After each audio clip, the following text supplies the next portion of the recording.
وَلْتَكُنْ مِنْكُمْ أُمَّةٌ يَدْعُونَ إِلَى الْخَيْرِ وَيَأْمُرُونَ بِالْمَعْرُوفِ وَيَنْهَوْنَ عَنِ الْمُنْكَرِ وَأُولَئِكَ هُمُ الْمُفْلِحُونَ. Apa saja amalan yang bisa menebus dosa? Yang paling agung, yang paling besar, bahkan ini kuncinya, pokoknya, yaitu tauhidullahi jalla wa ala, mentauhidkan Allah subhanahu wa ta'ala.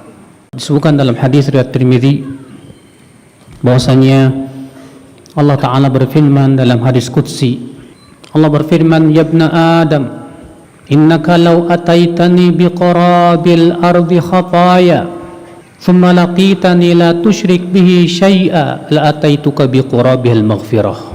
Wahai anak Adam, sesungguhnya engkau bila datang kepadaku membawa dosa sepenuh bumi, bayangkan, kemudian engkau bertemu denganku, yaitu meninggal dalam keadaan engkau tidak mempersekutukan aku sedikit pun juga, maka aku akan datang kepadamu dengan membawa ampunan sepenuh bumi juga. Ternyata orang yang wafat di atas tauhid, wafat dalam keadaan ia tidak mempersekutukan Allah sedikit pun juga, dan ia memiliki dosa sepenuh bumi, ternyata Allah mengatakan aku akan datang membawa ampunan sepenuh bumi. Bayangkan. Dalam hadis riwayat Ibnu Majah, Nabi SAW bersabda, yusahu birajulin yaumal qiyamati amamal khalaiq. Nanti pada hari kiamat, kata Rasulullah, ada seorang laki-laki yang akan dipanggil di hadapan seluruh manusia. Fatu'radu lahu tis'atun wa tis'una sijillan. Lalu kemudian akan ditampakkan kepadanya 99 catatan. Kullu sijillin maddal basar. Setiap catatan itu sejauh mata memandang, isinya dosa dan dosa. Masya Allah. Lalu Allah berfirman kepada si hamba ini, atunkiru hadha, hai hambaku, apakah engkau mengingkari dosa-dosamu yang banyak ini? Si hamba berkata, la ya Rabb, tidak ya Allah. Allah berfirman lagi, adzalamat ka katabatul hafizun, apakah malaikat yang mencatat amalmu telah menzalimi kamu? Maka si hamba ini berkata, la ya Rabb. Lalu Allah berfirman lagi, alaka udhur, atau kamu punya udhur? Si hamba kembali berkata, la ya Rabb, tidak ya Allah. Ini si hamba sudah yakin akan dilemparkan ke dalam api neraka. Maka Allah berfirman, bala innalaka indana hasanah. Ya, engkau memiliki satu kebaikan di sisi kami. Fatukhraju lahu bitaqah. Lalu dikeluarkanlah, kata Rasulullah, sebuah kartu.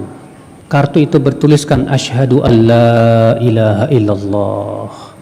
Si hamba ini rupanya sewaktu hidupnya tidak pernah mempersekutukan Allah subhanahu wa ta'ala.